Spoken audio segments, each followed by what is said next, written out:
오늘도 주님의 속교회 새벽 기도에 오신 여러분들을 축복합니다. 오늘 우리에게 주신 하나님 말씀 요엘서 1장 이하 말씀 제가 읽겠습니다. 부들의 아들 요엘에게 임한 여호와의 말씀이라. 늙은 자들아 너희는 이것을 들을지어다. 땅의 모든 주민들아 너희는 귀를 기울일지어다. 너희의 날에나 너희 조상들의 날에 이런 일이 있었느냐? 너희는 이 일을 너희 자녀에게 말하고 너희 자녀는 자기 자녀에게 말하고 그 자녀는 후세에 말할 것입니다. 팥중이가 남긴 것을 메뚜기가 먹고 메뚜기가 남긴 것을 느치가 먹고 느치가 남긴 것을 황충이 먹었도다. 아멘. 우리가 구약의 소선지에서 요엘 말씀을 우리가 함께 나누겠습니다. 요엘서는 1장에 어떻게 시작됩니까? 4절에 팥중이가 남긴 것을 메뚜기가 먹고 메뚜기가 남긴 것을 느치가 먹고 느치가 남긴 것을 황충이 먹었도다. 이 말씀은 심판의 말씀입니다. 점점 황폐해져서 거의 남은 것이 없게 된 그런 비참한 모습을 선지자는 선포하고 있습니다. 그러므로 요엘 선지자는 이스라엘 백성들에게 어떻게 선포합니까? 취하는 자들아 너희는 깨어 울지어다. 포도주를 마시는 자들아 너희는 울지어다. 이는 담포도주가 너희 입에서 끊어졌습니다. 깨어서 울지어다. 그래서 회개를 선포하고 있습니다.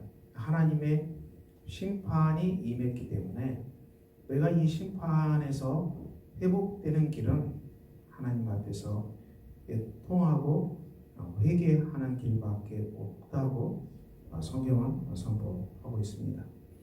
구약 성경에서 이 심판에 관한 말씀이 선지서에 많이 선포되고 있습니다. 오늘 요엘서에도 심판의 말씀이 선포되고 있습니다. 이 심판의 말씀대로 이스라엘 백성들이 점점 황폐해지는 것이죠. 우리가 심판이 왜 임하겠습니까?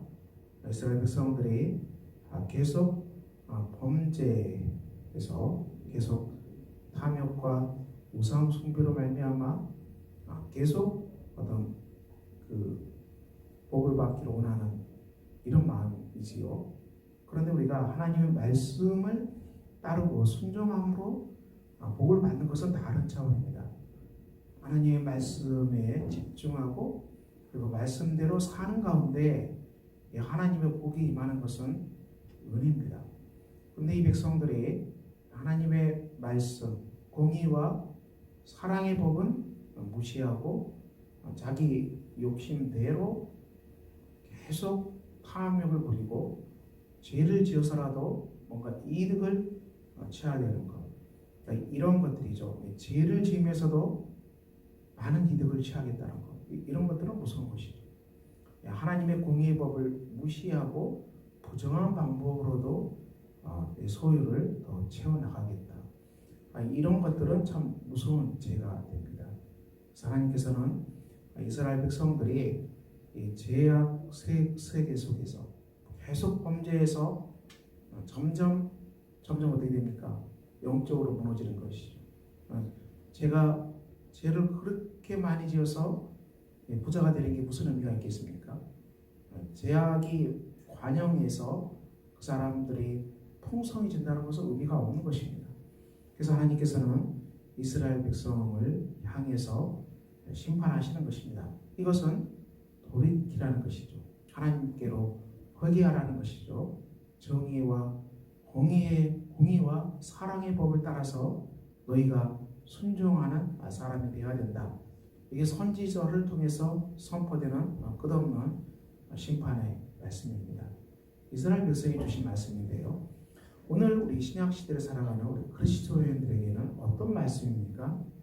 갈라디아서 3장 13절. 그리스도께서 우리를 위하여 저주를 받은 바 되사 율법의 저주에서 우리를 속량하셨으니 기록된 바 나무에 달린 자마다 저주 아래 있는 자라 하였습니다. 아멘. 신약 성경의 성도들은 예수를 믿는 사람들입니다. 우리가 예수를 믿는다는 것은 하나님 앞에 회개하는 것입니다. 그리고 회개하는 사람들에게 우리 하나님의 은혜가 임합니다. 어떤 은혜가 임합니까? 갈라디아서 3장 13절의 말씀처럼 그리스도께서 우리를 위해서 저주를 받으셨다. 이 은혜가 임합니다. 우리가 죄짓고 범죄할 때마다 무서운 것은 내가 혹시 저주를 받지 않을까 이런 두려운 마음이 있지요. 그렇지만 우리가 예수님을 구주로 고백하고 회개하고 돌아올 때는 우리가 기억할 것은 우리가 죄로 말미암은 저주, 이 모든 것들을 그리스도가 다 담당하셨다는 것. 이것을 우리가 언제나 붙들고 있어야 됩니다. 이 은혜를 항상 우리가 붙잡고 살아가야 됩니다. 그래서 우리가 이 은혜를 놓쳐버리면 우리가 살 수가 없어요. 사람은 이 범죄와 자범죄가 워낙 그 굴레가 심하기 때문에 우리가 예수의 은혜를 놓쳐버리면 우리는 금방 죄짓고 죄책감에 빠지고 그리고 저주가 생각나고 비참해지는 것이죠. 그러니까 우리가 항상 기억할 것은 그리스도께서 우리를 저주를 받은 바 되사 율법의 저주에서 우리를 속량하셨다. 이 속량하셨다는 말씀은 비싼 대가를 지불하시고 우리를 구원하셨다. 우리를 사셨다. 하나님의 자녀로 사셨다. 이 말씀이 속량하셨다는 이 말씀 속에 있습니다. 그러므로 저와 여러분이 이 구약 성경의 심판의 메시지를 들을 때 우리는 경청해야 됩니다. 그리고 하나님 앞에서 회개를 정말 주 앞에서 회개합니다. 회개가 중요합니다. 그래서 우리도 알지 못하는 그런 죄가 있습니까? 우리도 알지 못하는 그런 죄로 인해 쓰러져 있습니까? 그렇다면 우리는 자백하고 회개하는 것입니다. 회개하고 십자가를 의지하는 것입니다. 십자가 속에서 하나님께서 우리의 죄를 다 담당하시고 율법의 저주를 그리스도가 받으셔서 율법의 저주에서 우리를 구원하셨다. 우리가 이 말씀을 붙들고 하나님 앞에 있어야 됩니다. 그래서 우리가 이 죄책감에 시달리는 것은 좋지 않습니다. 물론 사람이기 때문에 죄책감에 시달릴 수 있어요. 그래서 오래 붙잡고 있으면 안 되고요. 우리가 죄를 고백하고 또 죄를 끊어버리고 하나님의 죄를 용서하셨음을 믿고 우리가 율법의 저주에서 해방됐음을 믿고 우리가 점점 죄악으로부터 자유케 되는 죄로부터 해방되는 그런 삶을 살아가는 것이 크리스찬의 삶입니다. 그러므로 우리는 구약 성경 요엘서를 통해 주시는 심판의 메시지 앞에서 우리가 엎드립시다. 경청합시다. 우리가 혹시 하나님 앞에서 내가 살아가는 삶 현장에서 죄가 생각나거든 하나님의 심판을 기억하고 다 회개합시다. 십자가 앞에 회개하고 또 십자가의 보혈의 능력이 우리의 죄를 다 덮어주시고 십자가의 보혈의 능력이 우리를 싸매주시고 십자가의 보혈의 능력이 우리를 품어주신다는 이 은혜를 붙잡고 우리가 하나님 앞에 나갑시다. 그래서 우리 안에 있는 모든 죄의식으로부터 해방되고 죄책감으로도 해방되고 죄의 굴레를 완전히 끊어버리고 우리가 죄에서 자유함을 입은 사람들, 죄로부터 속량함을 입은 사람들로 우리가 살아가는 것입니다. 그래서 율법의 저주를 그리스도가 받으셔서 우리를 율법의 저주에서 해방시킨 은혜를 찬양하고 우리가 날마다 그리스도와 함께 이제는 하나님의 말씀을 따라서 공의와 사랑의 법을 순종하고 지키는 그런 아름다운 삶을 살아가는 것입니다. 우리는 오늘 또 요엘 말씀서를 다시 함께 나눕니다. 하나님의 심판의 메시지 앞에서 우리가 두렵고 떨림으로 하나님의 이 심판의 말씀 앞에 엎드립시다.